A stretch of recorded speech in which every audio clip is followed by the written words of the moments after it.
వార్తలకు స్వాగతం. ముందుగా ముఖ్యాంశాలు.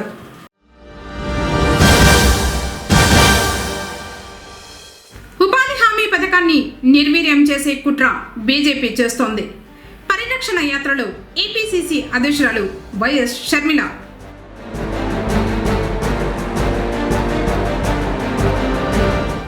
చతుర్థి పూజలు అందుకున్న శ్రీ కుబేర గణపతి.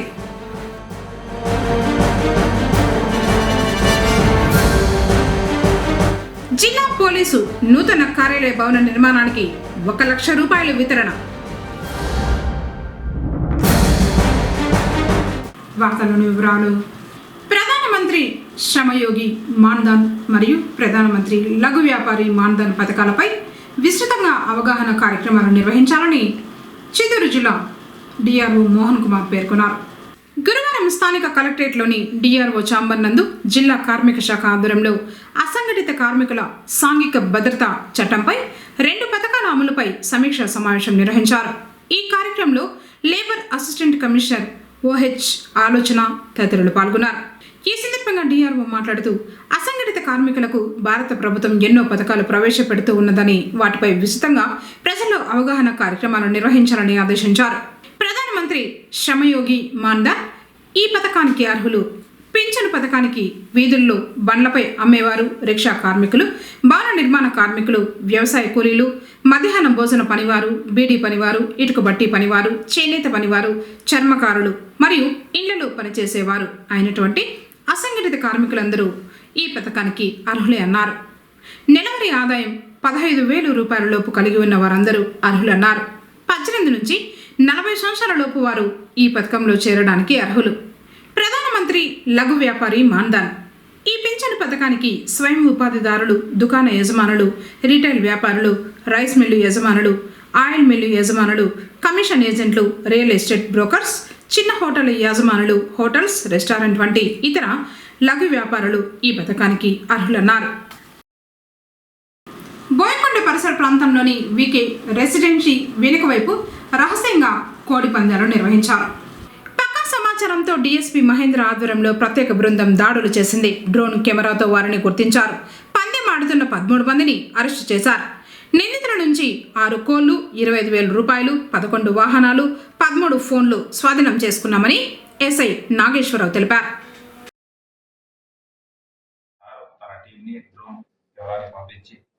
చూడగా వికే రెసిడెన్సీ రకాల కొంతమంది కోటి మంది ఆడటం గమనించి సార్ టీం వారి మీద రైడ్ చేసి వారిని పట్టుకొని మాకు అప్పగించడం జరిగింది. వారిలో 13 మంది జూదర్లు, 6 కోళ్లు, 25,000 రూపాయల నగదు, 13 సెల్ ఫోన్లు, 11 మోటార్ సైకిల్స్ మాకు అప్పగించారు. వాటి మీద మేము కేసు నమోదు చేసాం. జిల్లా మదనపల్లిలో నూతన జిల్లా పోలీసు కార్యాలయం నిర్మాణ పనులకు గాను 1 లక్ష రూపాయలను వితరణ చేశారు. Punganur market committee chairman సమీపతి Yadav, కార్యదర్శి గోపి మదనపల్లిలోని పోలీస్ స్టేషన్లో డీఎస్పీ మహేంద్రను కలిశారు. నూతన కార్యాలయ నిర్మాణానికి తమ వంతు 1 లక్ష రూపాయలను మదనపల్లి డీఎస్పీకి అందజేశారు.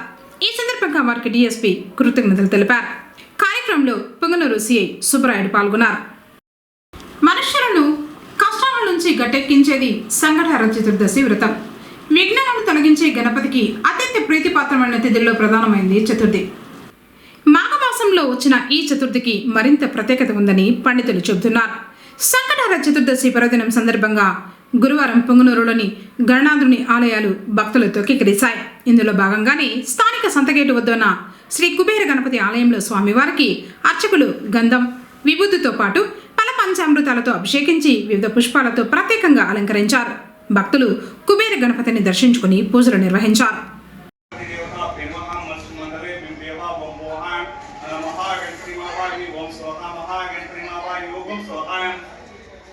महागणपति मावाणी ओम भूर्भुवः स्वः महागणपति मावाणी स्थापयामि पूज्य मे शक्ति संग सपरिवारकान् रत्रागच्छ महागणाधीश्वराय नमः आविर्भुवा वैकुण्ठवाय षण्मुद्रा प्राणि देवताभ्यो नमः ध्यानि ध्यान समर्पयामि अमाहिमेयम् आस्तमासं समर्पयामि पादयोः पाद्यं समर्पयामि। एकदन्ताय विद्महे वक्रतुण्डाय धीमहि तन्नो दन्ति प्रचोदयात् देवताभ्यो नमः हंसाय विद्महे परमहंसाय धीमहि तन्नो हंस प्रचोदयात् देवताभ्यो नमः अस्य श्री महागणपति देवताभ्यो नमः अरह ओम एकदन्तं महाकायं तप्तकाञ्चन सन्निपं लम्बोदरं विशालाक्षं वन्देऽहं गणनायकः मौञ्जीकृष्णधरं देवान् नागयज्ञोपवीतिने बालेन्दुविलासप्रिं वन्देऽहं गणनायकः अम्बिकाहृदयानन्दं मातृभि परिपालितां भक्तप्रियं मदोन्मतां वन्देऽहं गणनायकः चित्ररत्न विचित्राङ्गं चित्रमालाम्बरा विभूषितं चित्ररूपधरं देवान् वन्देऽहं गणनायकः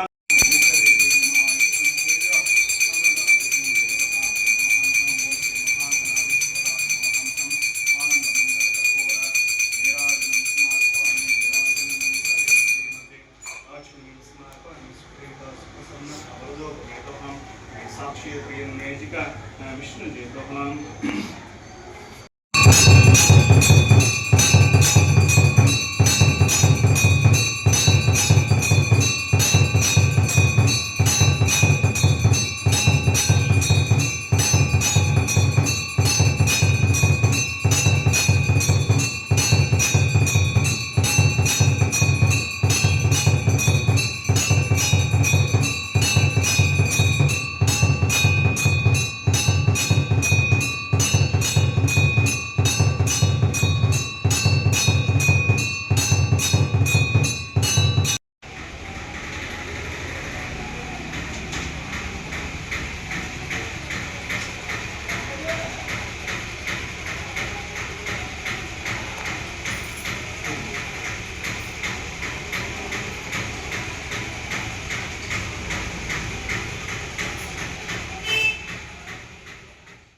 వ్యాధుల నియంత్రణలో జిల్లాను ఆదర్శంగా నిలపాలని డిఎంఎన్హెచ్ఓ డాక్టర్ సుధారాణి పేర్కొన్నారు. గురువారం స్థానిక కలెక్టరేట్లోని ప్రత్యేక సమావేశం జిల్లా వైద్య ఆరోగ్య శాఖ ఆధ్వర్యంలో Indian council of medical research యొక్క స్టార్ ఎన్సిడి రీసెర్చ్ ప్రాజెక్టును ప్రారంభించారు. ఈ సందర్భంగా డిఎంఎన్హెచ్ఓ మాట్లాడుతూ భవిష్యత్తులో ఎన్సిడి వ్యాధులను మరింత ఖచ్చితంగా ఎదుర్కొనేందుకు ప్రభుత్వ ఆరోగ్య వ్యవస్థను పటిష్టం చేయడంలో ఈ ప్రాజెక్టు కీలక పాత్ర పోషిస్తుందన్నారు. రేపటి నుంచి ఈ కార్యక్రమాలు అమలు చేయడానికి ప్రత్యేక చర్యలు చేపడుతున్నామని వివరించారు. జిల్లా ఆసుపత్రుల సమన్వయ అధికారి పద్మాంజలిదేవి మాట్లాడుతూ సెకండరీ హాస్పిటళ్లలో ఎన్సిడి క్లినిక్స్ ఏర్పాటు దిశగా ఐసీఎంఆర్ బృందంతో కలిసి పనిచేస్తున్నాం. మొదటి దశలో బంగారుపాలెం, పి కొత్తకోట, సిహెచ్సిలలో ఎన్సిడి క్లినిక్స్, హెచ్బిఏ1సి పరీక్షలు, స్పైరోమెట్రీ సేవలు ఐసీఎంఆర్ ద్వారా ప్రారంభమవుతాయని వివరించారు. మండలాలు ఎలా ఉన్నాయి అనేది కొంత వర్క్ చేస్తున్నారు, బ్యాక్గ్రౌండ్ వర్క్. అసలు ఇది ఎందుకు, ఈ ప్రోగ్రామ్ ఎందుకు మనం పెట్టుకోవాలి అని అంటే, ఈ ఎన్సిడి పేషెంట్స్ ఉన్నారు కదా, నాన్ కమ్యూనికబుల్ డిసీజెస్కి సంబంధించిన పేషెంట్స్, వాళ్ళ అంబులేటరీ కేర్ సర్వీసెస్ని స్ట్రెంగ్తన్ చేయడానికి మనం ఆల్రెడీ గవర్నమెంట్ సర్వీసెస్లో చేసుకున్నాము. బట్ ఈ యొక్క ఆర్గనైజేషన్ కూడాను ఈ అంబులేటరీ సర్వీసెస్ని స్ట్రెంగ్తన్ చేసే విధంగా ఈ ప్రోగ్రామ్ అనేది రూపొందించబడింది. అది ఎలా వర్కౌట్ అవుతుంది, అసలు వర్కౌట్ అయితే అది ఎంత సక్సెస్ తీసుకురాగలుగుతుంది అని స్టడీ చేయడంలో భాగంగా ఒక 1 year పైగా అయిపోయింది. ఇప్పుడు 26th January అని అంటే ప్రతి ఒక్క health and wellness clinic, village health clinic, తర్వాత మన ఈ పిహెచ్సిలు, యూపీహెచ్సిలు, సిహెచ్సిలు వీటిలన్నింటిలో ఉన్నటువంటి మెడికల్ ఆఫీసర్స్ మొదలుకొని మెడికల్ ఆఫీసర్లు, స్టాఫ్ నర్సు, ల్యాబ్ టెక్నీషియన్లు, ఫార్మసిస్టు, ఏఎన్ఎంస్ కొన్ని క్వశ్చనర్ ఇచ్చి మన గవర్నమెంట్ వాళ్ళకి ఇచ్చున్నారు, బయట పబ్లిక్కి కూడా ఇచ్చున్నారు. ఆ క్వశ్చనర్ ప్రకారంగా మనము ఏ స్థాయిలో ఉన్నాము, ఏ విధంగా జరుగుతుంది, ప్రస్తుతం గవర్నమెంట్ చేసినటువంటి ఎన్సిడి ప్రోగ్రామ్ ఎలా జరుగుతుంది అనేది క్వశ్చనర్ అనే టూల్ ద్వారా వాళ్ళు ఒక అసెస్మెంట్ రాగలిగారు. ఉమ్మడి చిత్తూరు జిల్లాలో శక్తి స్వరూపిణిగా విరాజిల్లుతూ కోరిన కోరికలు తీర్చే కల్పవల్లి శ్రీ బోయకొండ గంగమ్మ ఆలయంలో గురువారం లక్ష కుంకుమార్చన కార్యక్రమం శాస్త్రోక్తంగా జరిగింది. ఈ కార్యక్రమం 6వ తేదీ శుక్రవారం వరకు జరుగుతుంది. నేడు జరిగిన లక్ష కుంకుమార్చనలో 108 మంది దంపతులు ఉభయదారులుగా వ్యవహరించారు. కుంకుమార్చన అనంతరం అమ్మవారి తీర్థ ప్రసాదాలను ఈవో ఏకాంబరం అందజేశారు. రాష్ట్రంలోని అధికార కూటమి పార్టీలైన టీడీపీ, జనసేన, ప్రతిపక్ష పార్టీ వైసీపీలు బీజేపీకి బినామీలుగా మారాయని ఏపీసీసీ అధ్యక్షురాలు వైఎస్ షర్మిలారెడ్డి ఆరోపించారు. ఉపాధి హామీ పథకం పరిరక్షణలో భాగంగా చేపట్టిన రథయాత్ర గురువారం పొంగనూరుకు చేరుకుంది. తమ నాయకురాలికి ఘనంగా స్వాగతం పలికేందుకు ఉమ్మడి చిత్తూరు జిల్లా నుంచి కాంగ్రెస్ పార్టీ శ్రేణులు విశేష సంఖ్యలో తరలివచ్చారు. నియోజకవర్గ కాంగ్రెస్ పార్టీ ఇన్ఛార్జ్ మురళీ మోహన్ యాదవ్ ఆధ్వర్యంలో అధ్యక్షురాలు వైఎస్ షర్మిల, మాజీ మంత్రి రఘువీరారెడ్డికి ఘనంగా స్వాగతం లభించింది. పార్టీ నాయకులను వారికి మురళీ మోహన్ యాదవ్ పరిచయం చేశారు.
ఏర్పాటు చేసిన బహిరంగ సభలో వారు ప్రసంగించారు.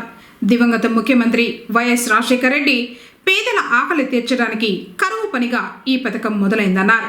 కాంగ్రెస్ 10 ఏళ్ల పాలనలో అద్భుతంగా అమలు జరిగిందని గుర్తు చేశారు. అయితే ప్రధాని మోడీ అధికారంలోకి వచ్చాక ఈ పథకానికి గ్రహణం పట్టిందని ధ్వజమెత్తారు. మహాత్మా గాంధీ జాతీయ ఉపాధి పథకాన్ని నిర్వీర్యం చేసే కుట్రలో భాగంగానే కొత్తగా విబి గ్రామ్జీ అనే చట్టాన్ని తీసుకువచ్చారని ఆమె విమర్శించారు. ఈ కొత్త చట్టం వల్ల రాష్ట్రాలపై 40% ఆర్థిక భారం పడుతుందని, ఇది పేదల పొట్టకొట్టే చర్య అని మండిపడ్డారు. కేంద్ర ప్రభుత్వం ప్రచారం చేస్తున్న 125 రోజుల పని అనేది ఒక పచ్చి మోసమని షర్మిల విమర్శించారు. పేదలకు అండగా ఉండాల్సిన ఉపాధి హామీ పథకాన్ని కాపాడుకోవడానికి కాంగ్రెస్ పార్టీ చేపట్టిన ఈ పరిరక్షణ పోరాటంలో ప్రతి ఒక్కరూ భాగస్వామ్యులు కావాలని షర్మిలారెడ్డి పిలుపునిచ్చారు. కార్యక్రమంలో ఉమ్మడి చిత్తూరు జిల్లా కాంగ్రెస్ పార్టీ నాయకులు పాల్గొన్నారు. ప్రపంచానికంతా ఒంగోలు గిత్తలు ప్రసిద్ధి చెందితే పొంగనూరు ఆవులు అంతకంటే ప్రసిద్ధి చెందినటువంటి ఆవులు. అటువంటి పుణ్యభూమికి మేము వచ్చినాం. మేమందరం కూడా 45-50 కోట్ల మంది ఏదైతే గౌరవంగా తాను పని చేసుకొని జీవనం సాగిస్తున్నారో అటువంటి పనిని ఈరోజు ఆపేయబోతా ఉన్నారు. మీకు ఒక హక్కుగా ఇవ్వడం జరిగింది ఆనాడు.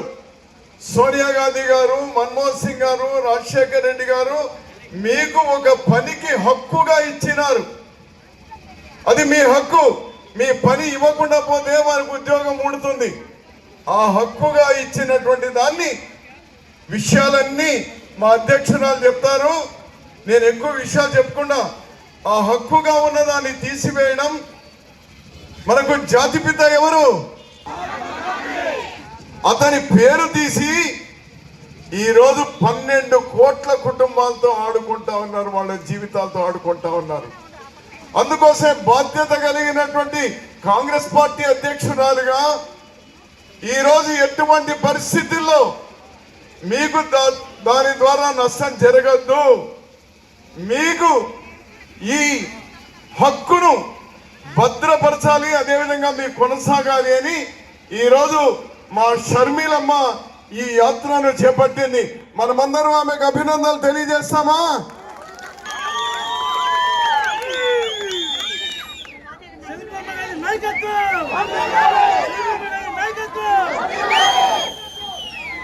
ఇది పేదల జీవనానికి సంబంధించింది. దీంతో ఆడుకునే ప్రయత్నం చేస్తా ఉన్నారు కేంద్ర ప్రభుత్వం, రాష్ట్ర ప్రభుత్వాల మీద తోచేసి. ఇప్పుడే మూలిగా నక్కలై కూర్చున్నాయి రాష్ట్ర ప్రభుత్వాలు. మన రాష్ట్రమే కాదు, చాలా రాష్ట్రాలు. దాని మీద తాటిపండు పడితే ఎట్లా ఉంటుంది అట్లా ఉంది ఇప్పుడు పరిస్థితి. ఇది అమ్మ ఆగిపోతా ఉంది. ఈ మీకు ఉపాధి హక్కు అనేది తీసేసినారు. ఇక పనులు దొరకవి 2-3 నెలలు. మీరందరూ అప్రమత్తం కావాలి. 12 కోట్ల కుటుంబాలు ప్రత్యేకంగా అప్రమత్తం కావాలి. ఎవరైతే ఈ ఉపాధి పొందుతున్నారో మిమ్మల్ని అందరినీ చైతన్యవంతం చేయడానికే మా అధ్యక్షురాలు ఈరోజు వచ్చినారు. మేము కూడా మీకందరికి కూడా అండగా ఉంటాము అని చెప్పడానికి వచ్చినాము. బలో మహాత్మా గాంధీకి, మహాత్మా గాంధీకి, మహాత్మా గాంధీకి నమస్కారం. రాజశేఖర రెడ్డి గారి గురించి నేను మీకు చెప్పాల్సిన అవసరం లేదు. 5 సంవత్సరాలు మాత్రమే ముఖ్యమంత్రిగా ఉన్నారు. కానీ 5 ఏళ్లలో ఎన్నో అద్భుతమైన పథకాలు, అది కూడా అద్భుతంగా చేసి చూపారు రాజశేఖర రెడ్డి గారు. రాజశేఖర రెడ్డి గారు ముఖ్యమంత్రిగా ఉండంగానే మన్మోహన్ సింగ్ గారు ప్రధానమంత్రిగా ఉన్నారు కేంద్రంలో. ఆ టైంలో తీసుకొచ్చిన పథకమే మహాత్మా గాంధీ జాతీయ గ్రామీణ ఉపాధి హామీ పథకం. ఎంత అద్భుతమైన పథకం ఇది అంటే అసలు ప్రపంచంలోనే కోట్ల మంది ప్రజలకు ఉపాధినిచ్చే పథకము ఇది తప్ప ఇంకొకటి ఇలాంటిది లేనే లేదట. ఎంత అద్భుతమైన పథకము అంటే లండన్, అమెరికా ఇట్లాంటి దేశాలలో విదేశాల నుంచి కూడా వచ్చి దీని మీద ఎక్స్పర్ట్స్ అందరూ రీసెర్చ్ పేపర్లు తయారు చేసేంత గొప్ప పథకము ఈ ఉపాధి హామీ పథకం. ఎందుకంటే పేద వాళ్ళకి ఉపాధినిచ్చింది, అది కూడా ఒక హామీలాగా ఇచ్చింది కాంగ్రెస్ ప్రభుత్వం. అందుకే ఈ పథకానికి అంత విలువ ఉంది. పేదవాళ్ళ గురించి ఆలోచన చేసి మొదలుపెట్టిన పథకం. ఇక్కడే మన ఆంధ్ర రాష్ట్రంలోనే, ఈ రాయలసీమలోనే పక్కనే అనంతపూర్ జిల్లాలో బండ్లపల్లి అనే గ్రామంలో 20 ఏళ్ల క్రితం రాజశేఖర రెడ్డి గారు, అప్పటి నాయకురాలు కాంగ్రెస్ పార్టీ అధ్యక్షురాలు సోనియా గాంధీ గారైతేనేమి, మన్మోహన్ సింగ్ గారైతేనేమి, వీరందరూ వచ్చి ఇక్కడే మన బండ్లపల్లిలో ఈ పథకానికి జీవం పోశారు. ఉపాధి హామీ పథకం అనేది లేకపోతే మీ జీవితాలు ఏమవుతాయో ఒక్కసారి ఆలోచన చేయండి. ఇప్పటికే మన రాష్ట్రంలో చదువుకున్న బిడ్డలకు ఉద్యోగాలు రావటం లేదు. మరి ఇలాంటి పరిస్థితిలో ఉపాధి హామీ పథకం ఏ మాత్రం దెబ్బతిన్నా మీ కుటుంబాలు దెబ్బతింటాయా లేదా? ఉపాధి హామీ పథకం ఎంతో మందికి ఉపాధిని ఇవ్వడమే కాకుండా ఎన్నో వలసలను ఆపింది, ఎన్నో జీవితాలను నిలబెట్టింది, ఎన్నో కుటుంబాలను నిలబెట్టింది, ఎంతో మంది బిడ్డలు సాక్కునేటట్టు చదివించుకునేటట్టు చేసింది ఉపాధి హామీ పథకం. అలాంటి ఉపాధి హామీ పథకానికి ఇప్పుడు బీజేపీ పార్టీ కుట్ర పన్ని ఈ పథకాన్ని నాశనం చేయాలని చూస్తుంది. ఎందుకో తెలుసా? ఎందుకంటే ఉపాధి హామీ పథకము ఇప్పటికీ 86,000 కోట్ల రూపాయలు ఖర్చు అవుతుందట మన కేంద్ర బడ్జెట్లో. ఈ పథకానికి గండి పెడితే ఆ డబ్బులు మిగిలించుకొని వాళ్ళ బినామీలకు, వాళ్ళ నాయకులకు ఇచ్చుకోవాలన్నది బీజేపీ ఆలోచన. ఇంత ఘోరంగా ఆలోచిస్తుంది అంటే అసలు మహాత్మా గాంధీ పేరున్న పథకాన్ని నాశనం చేయాలని చూస్తుంది. మహాత్మా గాంధీని ఎలా అయితే గాడ్సే అని ఒక ఆర్ఎస్ఎస్ సభ్యుడు హత్య చేశాడో, అలాగే మహాత్మా గాంధీ పేరున్న ఈ ఉపాధి హామీ పథకాన్ని బీజేపీ నాయకుడు మోడీ హత్య చేస్తున్నాడు. ఇద్దరికీ పెద్ద తేడా లేదు. అసలు మహాత్మా గాంధీ ఉపాధి హామీ పథకానికి ఇప్పుడు బీజేపీ పార్టీ తెస్తున్న ఈ విబి గ్రామ్ అనే బీజేపీ పథకానికి చాలా తేడా ఉంది. నక్కకు నాగలోకానికి ఉన్నంత తేడా ఉంది. ఉపాధి హామీ పథకంలో మీరు ఎవరైనా గ్రామస్తులు వెళ్ళి మాకు పని కల్పించండి అంటే 15 రోజుల్లో అధికారులు మీకు పని కల్పించాలి. అవునా? అది మీ హక్కు. అది కూడా అలా 100 రోజులు అడిగే హక్కు మీకుంది. అది కూడా పని చేసిన 15 రోజుల్లోనే బిల్లులు ఇవ్వాలి అన్నది ఉపాధి హామీ చట్టం కింద ఉంది. కానీ ఇప్పుడు బీజేపీ పథకం కొత్త చట్టంలో ఇదేదీ లేదు. బీజేపీ వాళ్ళు చెప్తారట ఎక్కడికి వెళ్ళి పని చేయాలి అని. అంటే పక్కన ఒక ప్రాజెక్టు జరుగుతుంటే, లేకపోతే ఒక రోడ్డు పనో, లేకపోతే ఒక ప్రాజెక్ట్ పనో జరుగుతుంటే ఆ ప్రాజెక్ట్ ఒక కాంట్రాక్టర్కి ఇస్తే ఆ కాంట్రాక్టర్ కింద మిమ్మల్ని వెళ్ళి పని చేయమనే ప్రమాదం ఉంది. అంటే ఉపాధి హామీ ఇక గ్రామాలు బాగుపడే లక్షణాలు ఎక్కడా ఉండవు. ఇక ఉపాధి హామీ అంటే ఆ కాంట్రాక్టర్కు లేబర్ను సప్లై చేసే యంత్రాంగంగా మారిపోయే ప్రమాదం. ఇది ఎంత అన్యాయమో అని అడుగుతున్నాం. అంతేకాదు, మునుపటి ఉపాధి హామీలో 7 గంటలో 6 గంటలో పని చేసేవాళ్ళు. ఇప్పుడు ఏమంటున్నారో తెలుసా? కొత్త చట్టంలో, బీజేపీ తెచ్చే చట్టంలో 12 గంటలు పని చేయాలట. అది కూడా మండుటి ఎండలో. చేతనైతుందమ్మా? హామీలో 100% కేంద్రమే డబ్బులు పెట్టుకునేది. 100% కేంద్రం పెట్టుకునేది. పనిముట్లకు మాత్రం 75% కేంద్రం పెట్టుకునేది, 25% రాష్ట్రం పెట్టుకునేది. ఇప్పుడు అలా కాదట. కొత్త చట్టంలో కేంద్రం 60% నిధులే ఇస్తుందట. మిగతా 40% నిధులు రాష్ట్రం పెట్టుకోవాలట. 40% నిధులు రాష్ట్రం పెట్టుకునే స్థితిలో మన రాష్ట్రం ఉందా? చంద్రబాబు గారు పెట్టుకుంటారా? ఇప్పటికే జీతాలు ఇవ్వడానికి కూడా డబ్బు లేవు. ఇప్పటికే జగన్మోహన్ రెడ్డి గారు, చంద్రబాబు గారు కలిసి 11 లక్షల కోట్ల అప్పుల కుప్ప చేశారు రాష్ట్రాన్ని. తెలిసి 60% వాళ్ళు ఇస్తారు, 40% రాష్ట్ర ప్రజలు పెట్టుకోవాలి అని తెలిసే చంద్రబాబు గారు మద్దతు పలికారు. ఇప్పుడేమో మళ్ళీ 40% నిధుల కోసం మాకు డబ్బులు ఇవ్వండి అని బీజేపీ చుట్టూ తిరుగుతున్నారు. అసలు ఎందుకు మద్దతు ఇవ్వాలి? మళ్ళీ ఇక్కడికి వచ్చి ఎందుకు అడుక్కోవాలి? రాష్ట్ర ప్రజలకు సంబంధించిన నిర్ణయము 40% ఖర్చు రాష్ట్రం పెట్టుకోవాలి అంటే రాష్ట్ర ప్రజలు పెట్టుకోవాలని కదా. అలాంటి నిర్ణయం చంద్రబాబు గారు తీసుకున్నారు అంటే ఎంత ద్రోహం అని అడుగుతున్నాం. పోనీ ఎవరైనా మాట్లాడుతున్నారా మన రాష్ట్రంలో? జగన్మోహన్ రెడ్డి గారు ఉన్నారు, వైసీపీ నాయకుడు. రాజశేఖర్ రెడ్డి గారు ఇంత అద్భుతంగా చేసి చూపిన పథకం కదా ఉపాధి హామీ పథకం. మరి జగన్మోహన్ రెడ్డి గారు ఏమైనా వ్యతిరేకించి మాట్లాడుతున్నారా? ఎప్పుడైనా కనిపించారా? మాట్లాడినట్టు ఎప్పుడు కనిపించరు. ఎందుకంటే జగన్మోహన్ రెడ్డి గారు బీజేపీని ఎదిరించే సాహసం ఎప్పుడూ చేయరు. కాబట్టి మన రాష్ట్రంలో 3 పెద్ద పార్టీలు ఉంటే, ఒక వైసీపీ, ఒక టీడీపీ, ఒక జనసేన ఉంటే, అందరూ కలిసి బీజేపీకే బినామీలుగా తయారయ్యారు, బీజేపీకే బానిసలుగా తయారయ్యారు. అందుకే ఈరోజు కాంగ్రెస్ పార్టీ ప్రజల కోసం నిలబడాలి అని నిర్ణయించుకుంది, ప్రజల పక్షాన పోరాడాలని నిర్ణయించుకుంది. అందుకే రాజశేఖర రెడ్డి బిడ్డ ఈరోజు ఈ ఉపాధి హామీ పరిరక్షణ యాత్ర చేస్తుంది.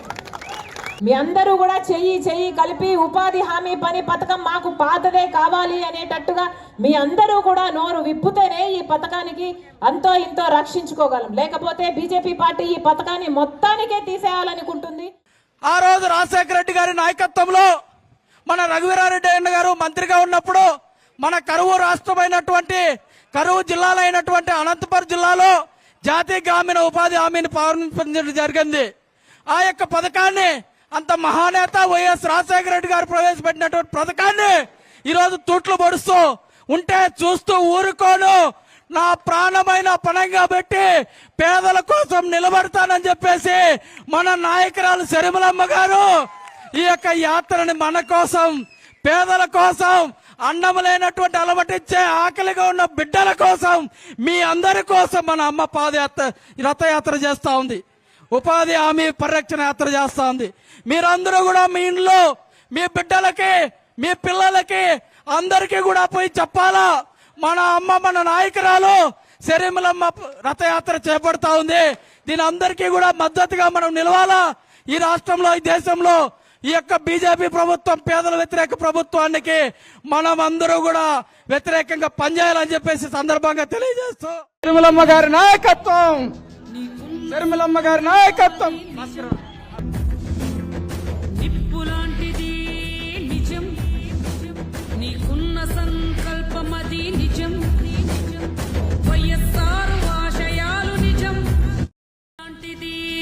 నిజం నీకున్న సంకల్పం అది నిజం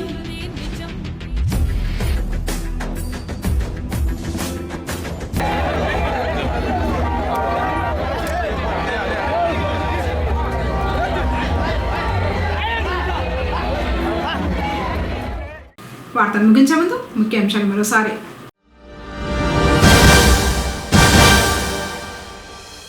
ఉపాధి హామీ పథకాన్ని నిర్వీర్యం చేసే కుట్ర బీజేపీ చేస్తోంది. పరిరక్షణ యాత్రలో ఏపీసీసీ అధ్యక్షురాలు వైఎస్ షర్మిల.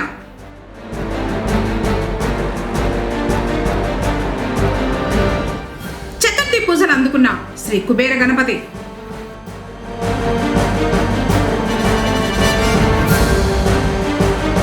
జిల్లా పోలీసు నూతన కార్యాలయ భవన నిర్మాణానికి 1 లక్ష రూపాయలు వితరణ. తిరిగి కేసీటీవీ వార్తలతో మళ్ళీ కలుసుకుందాం. అందరికీ నమస్కారం.